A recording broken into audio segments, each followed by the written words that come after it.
Bom dia, que a graça e a paz do nosso Senhor Jesus Cristo vivo venha guardar nossa mente e nosso coração em mais este dia. Dia precioso que o Senhor nos deu.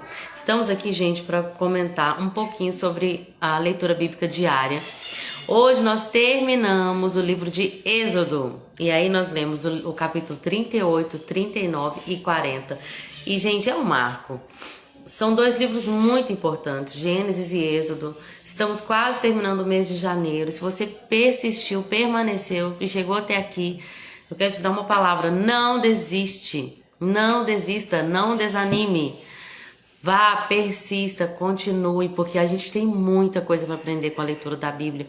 E é uma leitura, gente, que vai nos mudando de dentro para fora. Você vai perceber isso no decorrer do ano. Como que a leitura da Bíblia começa a mudar a nossa maneira de pensar, de agir, de ver as coisas. É como se nós realmente fôssemos ali levados a um lugar onde a nossa visão é ampliada. E a gente começa a contemplar coisas e entender coisas que a gente não entendia antes, que a gente não via antes. Quando a gente vive na superficialidade, a gente não enxerga. E aí, de repente, você é levado a esse lugar onde a sua visão é aberta e as coisas se tornam mais claras. Não desista. Nós vamos começar um livro que é um pouco mais difícil de ler, que é o livro de Levítico, mas que eu vou tentar trazer princípios práticos aqui. Eu até escrevi um livro há alguns anos sobre isso, princípios práticos do livro de Levítico. E eu quero trazer para vocês aquilo que o Espírito Santo colocar no meu coração acerca das leis e da revelação de Cristo Jesus em todas as leis. Mas depois, gente, a gente passa por um período um pouco mais complicado, uma leitura um pouco mais densa, mas logo a gente já tem de novo Deuteronômio, e aí a gente já vê Josué, e o livro de Josué é maravilhoso. A gente vai aprender muito sobre libertação com o livro de Josué. E aí depois já vem o livro de Juízes, que é maravilhoso, meu Deus, tem muito aprendizado. E aí a gente vê Ruth, tem muito livro de conteúdo histórico, né? A gente vai ver Esther. Depois vem Reis. Gente, eu não tô falando nem na ordem, tá? Mas quando a gente vai ver Reis, Crônicas, meu Deus, a história de Davi tem tanto pra gente aprender. Então persista. Quando estiver lendo Levítico, não desanime. Leia o que tem que ler. Peça ao Espírito Santo que te revele. Não desista. Amém? E aí o capítulo 38, 39 e 40 de Êxodo vai falar uma coisa até que a minha amiga que tá aqui online, Marquiane, te amo, amiga, falou ontem comigo, que ela já tinha lido essa leitura ontem. E eu acho que é o tema central desses capítulos, que é: eles fizeram tudo conforme o Senhor havia ordenado. No capítulo 40, a gente vê que Moisés recebe umas instruções e aí vai repetindo. Moisés fez tudo que o Senhor havia lhe ordenado.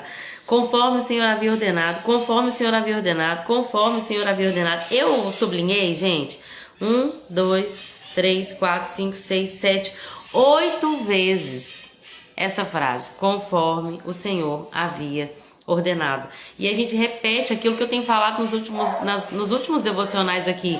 O Senhor espera do seu povo que nós lhe sejamos obedientes. Às vezes acontece aqui em casa de eu pedir alguma coisa e meus filhos não fazerem, e depois eles vêm querer me abraçar, e eu falo: não adianta querer me abraçar agora. Eu quero que você seja obediente. Eu amo que você me ame, eu amo que você eu penso o Senhor lá do céu falando: eu amo a sua adoração. Mas não adianta uma adoração que não venha junto com a sua obediência, né? O seu filho vai lá, faz tudo errado, te desobedece e não faz o que você pediu para ele fazer, e depois ele vem te abraçar, dizer que te ama. E aí você fala: não, eu não quero que você venha dizer que me ama, eu quero que você me obedeça, porque tudo que eu te pedi para você fazer, você não fez. Então Deus é assim conosco também. Eu amo o seu carinho, meu filho, eu amo a sua adoração, quando você diz que me ama, quando você levanta os seus braços, quando você fecha os seus olhos. Mas se essa adoração não vier junto com sua obediência, ela não alcança o meu coração. Então nós precisamos entender que Deus espera a nossa adoração, mas que ela venha carregada de uma obediência sincera, de uma devoção. Aquele povo, até aqui pelo menos, estava fazendo tudo conforme o Senhor lhe havia ordenado. E eu acho muito interessante que Bezalel, no capítulo 38 e 39, continua falando: gente, repete tudo. Tudo que Deus falou para Moisés lá no monte: faça assim, assim, assim, assim. A Bíblia diz: Bezalel fez assim, assim, assim, assim, exatamente do jeito que Deus ordenou. Faz o colete sacerdotal. Eu amo essa parte, gente, que fala assim, ó: a confecção do peitoral. Eu amo que fala assim, Bezalel fez o peitoral com grande habilidade e cuidado. Confeccionou de modo que combinasse com o colete sacerdotal. Deus é muito perfeito, né, gente? Até a roupa do sacerdote, Deus falou para Bezalel combinar. E esse versículo também já foi falado antes, né? A roupa do sacerdote tinha que combinar. E aí eu vou falar para nós mulheres aí, tá vendo? Quando a gente combina uma roupa também, a gente agrada a Deus, a gente glorifica a Deus quando a gente usa ordem, decência, quando a gente não usa listra com estampado. Isso tudo glorifica a Deus. Deus é um Deus de ordem e decência. E aí, gente, nós vamos que ele vai usar as cores que Deus mandou, azul, roxo e vermelho. E Bezalel faz tudo conforme o Senhor havia ordenado. Eu queria frisar um pouquinho nessa insígnia, essa frase que está escrito lá na roupa do sacerdote, santo para o Senhor. Em outras traduções fala consagrado ao Senhor. E em outra tradução fala santidade ao Senhor. Tá vendo os passarinhos louvando ao Senhor? Glória a Deus por isso. Gente, aquele sacerdote tinha uma insígnia, tinha um texto gravado nele, que ele era separado para o serviço ao Senhor. Ele era santo ao Senhor. O que significa santidade? Santidade significa separação. Não, vamos imaginar aqui, no mundo, na verdade, não vamos imaginar, é verdade. No mundo nós temos coisas puras e impuras. Nós temos o que a Bíblia chama de santo e profano, limpeza e impureza. E quando nós dizemos santo, nós estamos dizendo que essa pessoa é separada daquilo que é impuro, daquilo que é pecaminoso. E aí o santo, ele precisa declarar essa pureza. Nós precisamos entender, gente, que como Deus lá atrás já tinha estabelecido que ele criaria um reino de sacerdotes, todos no reino de Deus são sacerdotes. E todos devem carregar essa insígnia, mesmo que não física, mas espiritual. Santo para o Senhor. Santidade ao Senhor. E isso significa, gente, que a gente tem que fugir de toda contaminação, toda impureza, todo pecado. Nós, como sacerdotes do Deus vivo, do Senhor Altíssimo, precisamos fugir de todo tipo de contaminação, de corrupção. E às vezes, para fugir disso, gente, a gente vai ter que ir realmente confessando, clamando, orando, deixando pecados, clamando ao Senhor para que nos revele. Eu já falei isso aqui, repito, quando o salmista no Salmo 139 ora assim, vê se há em mim algo que te ofende e me leva a caminho de vida eterna.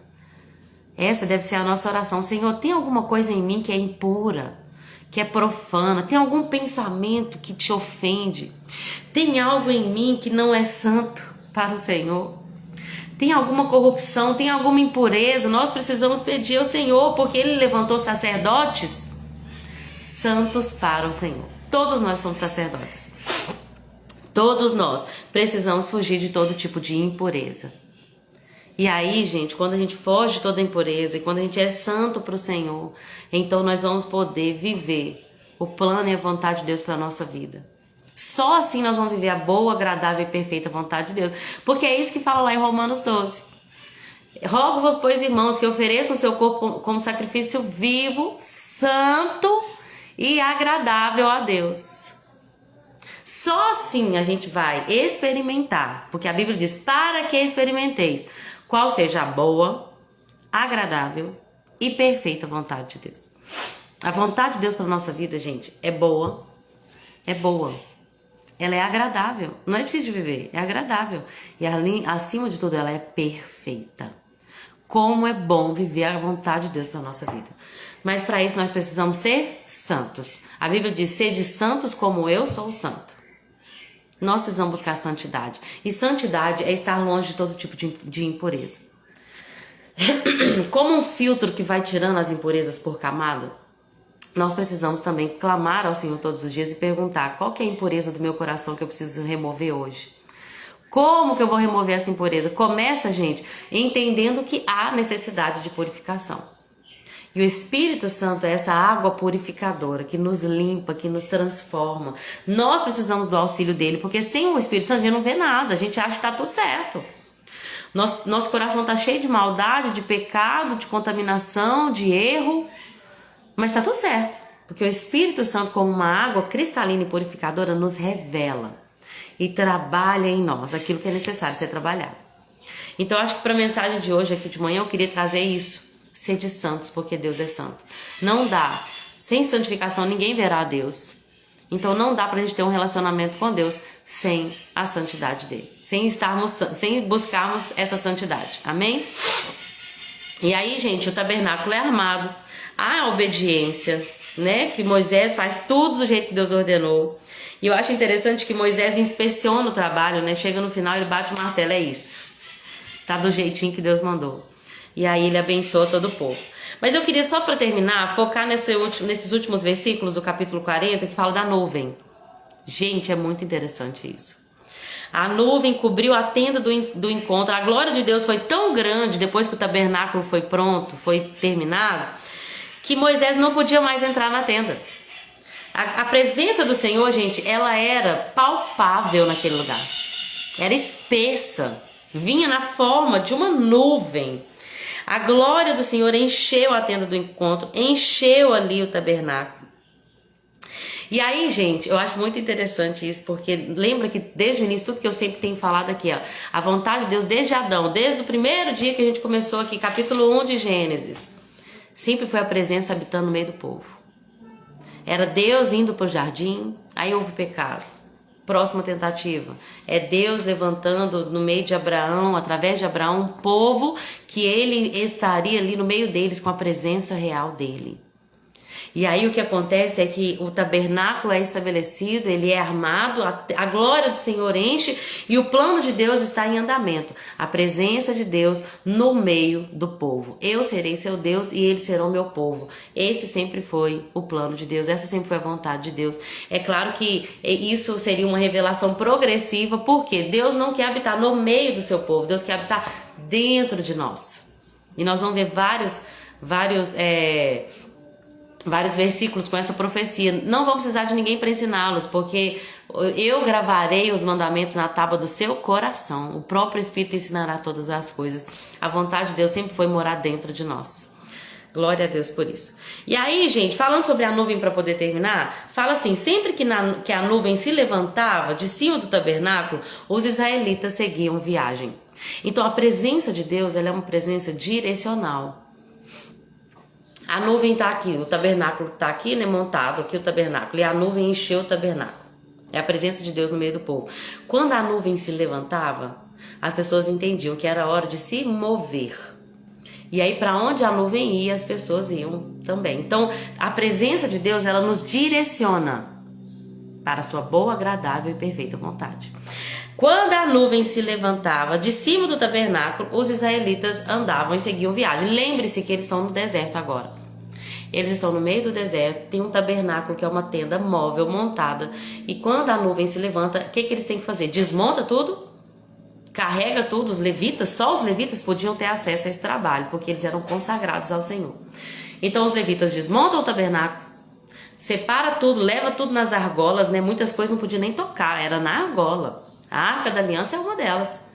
Eles só podiam tocar, só os levitas, nas argolas para carregar. E aí eles vão e carregam. E aí tem um texto, eu acho que é em Números, eu não lembro, eu não pesquisei aqui agora, mas que fala assim, ó, se a nuvem levantasse em um dia, eles acabaram de montar o tabernáculo, a nuvem levantou, o povo tinha que desmontar tudo e seguir viagem. A nuvem podia ficar 1 ano parada em um lugar no deserto, lembra que eles ficaram 40 anos? A nuvem podia ficar 1 ano ali, parada, ou ela podia levantar num dia. E o povo tinha que obedecer e seguir a direção, seguir a nuvem. Gente, esse é o nosso objetivo de vida na Terra. Enquanto há fôlego de vida nos nossos pulmões, esse é o nosso objetivo. Siga a nuvem. Siga a nuvem. Qual é a direção que Deus me deu para esse tempo? Às vezes ele vai dar uma direção diferente a cada dia e você vai obedecendo. Às vezes vai demorar 1 ano para ele dar uma nova direção. Permaneça onde ele te direcionou da última vez. Que a sua obediência seja firme na última palavra que Deus te entregou. Mas siga a nuvem. A nuvem significa direção e ela também significava o que, gente? Proteção. Durante o dia, a nuvem do Senhor pairava no ar acima do tabernáculo. Ou seja, durante o dia, que era muito quente, lembra? no deserto, a nuvem pairava por cima do tabernáculo, gerando sombra para aquele lugar. E durante a noite o fogo ardia de dentro da nuvem, de modo que o povo de Israel podia vê-la. Então nós vemos novamente o cuidado de Deus. A presença de Deus, gente, ela nos traz direção, orientação, mas ela também nos traz proteção para a nossa jornada. Essa é a última palavra, né, da maioria das traduções bíblicas. A última palavra do livro de Êxodo é jornada. Então, Deus está falando, ao longo da jornada eu te orientarei e eu cuidarei de você, desde que você me obedeça, desde que você siga a nuvem. Amém? Essa é a palavra que Deus colocou no meu coração pro dia de hoje. Gente, no mais é sempre isso. Obediência. Obediência rápida, obediência detalhada, amor e devoção, santidade ao Senhor. Confie que Ele estará cuidando de tudo, a presença dEle, pessoal, estará com você, te guiando, te direcionando, te ajudando.